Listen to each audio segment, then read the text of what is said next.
Artist Jill Wells says that art can act as a wayfinding through her experience. As a Drake student in the early 2000s, Wells saw the same pieces every day in the Fine Arts Center. Those pieces have come to represent the home that she once had here at Drake. Wells is a part of the Multicultural Center Art Project. Its aim? To represent Drake students' identities and experiences as they are today. Representation was a key goal of the project from its start. Jeremy Sievers is the director of marketing at Drake. If we're going to think about what art goes into this space, it needs to be of the community as well. The renovation to transform Morehouse Residence Hall into the Johansen Student Center began in 2023. The ground floor would be transformed into the Sammons Intercultural Center. Sievers said the center is meant to bring students together. Thinking of like, you have an idea here, you have an idea there, and then you've like created innovation in a space, and who knows what's going to come out of the fact that people are interacting together like that. So when the university tasked him with making a mural for it, he said he couldn't do it successfully. Then our recommendation came back to say, hey, what if we do something different here? What if we think about this as more of a request for artists, a call to artists, and see who around in the community could actually come in and do this work and have it be meaningful. Sievers started a committee of art-loving students from Unity Roundtable, the governing body of Drake's multicultural groups. Assistant Dean of Students Lynn Cornelia said the committee worked to recruit muralists matching two criteria. Those are the two big ones I remember, is local and then having a plan for student involvement with the projects. In May 2024, the committee selected Ciriaco Garcia, Marissa Hernandez, and Jill Wells. From then to the end of the year, the artists started building relationships with Drake students. In January, renovations concluded on Sammons, but before Garcia could start designing, he said he needed a better idea of how students wanted to be represented. On January 30th, Garcia called a meeting with students. A lot of the kids were throwing out ideas, started writing stuff down, and then from there, I just asked the question, like, have y'all ever painted before? Garcia said he needed to see how students wanted to be represented. For instance, they were like, oh, this flower represents my country. Okay, cool. It's like, what flower is it though? What does it look like? How is it hanging? How is it flowing? Garcia and Unity organized a sip and paint event for February 7th in Johansen. Garcia asked students to paint according to this prompt. How do you want to be represented? So it was beautiful to hear those conversations just sparking.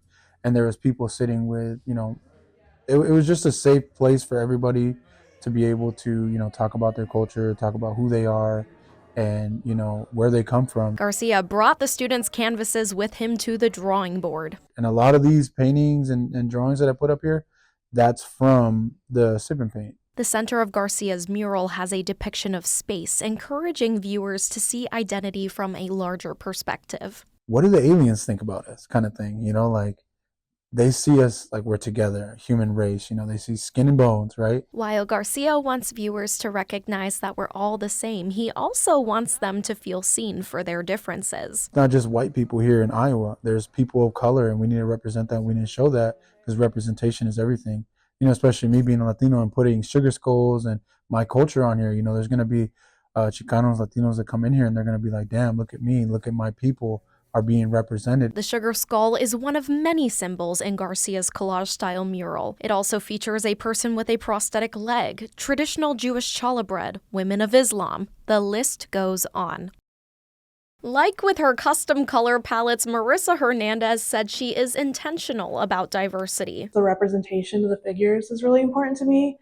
And making sure that BIPOC people are front and center in the mural instead of just an afterthought. Each of her figures have different looks, physicalities, and styles, but they do have one thing in common. The reason I do the faceless figures is also, again, for another layer of representation. I feel like if they don't have any facial features, that you can imagine either your own face or a friend's face on one of the figures that you most resonate with. Hernandez's participation in this project, like her mural, affirms Drake students' identities and experiences. And I feel like it's just important for other students to see BIPOC professionals working in their community, because I feel like a lot of the times it's Des Moines, Iowa is predominantly white, so maybe you think you're not going to be successful here, but that's not the case.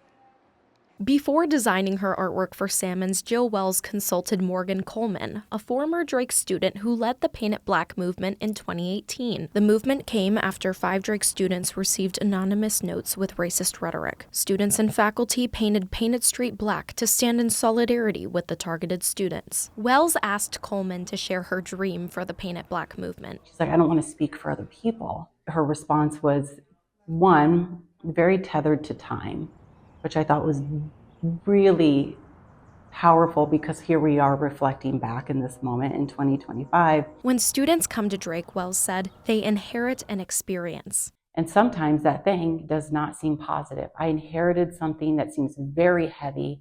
This is not me, and yet I'm impacted by the thing I'm inheriting. As students inherit new experiences at Drake, Wells said the conversation around Paint It Black changes. This conversation around past, present, and future in the project, deeply embedded within the project and the legacy work of Paint It Black. Wells wants her artwork to honor the Drake students' perspective over time. And one of the ways I sought to do that is actually through lighting. The piece is a large-scale light box. Lights line the square's perimeter and illuminate its area. The area includes paper butterflies connected by gold threads. When the light hits them, a shadow forms. And what could that shadow allude to? Can it talk about ancestors? Can it talk about past? If you are spending longer time with it and the mood and light spectrum has shifted, what's your experience with time in that moment?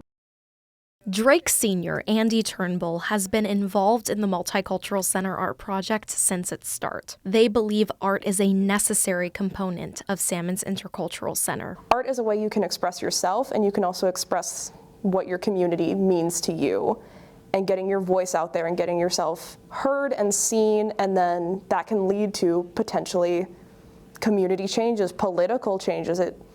It's sort of like a little stepping stone into a world of activism.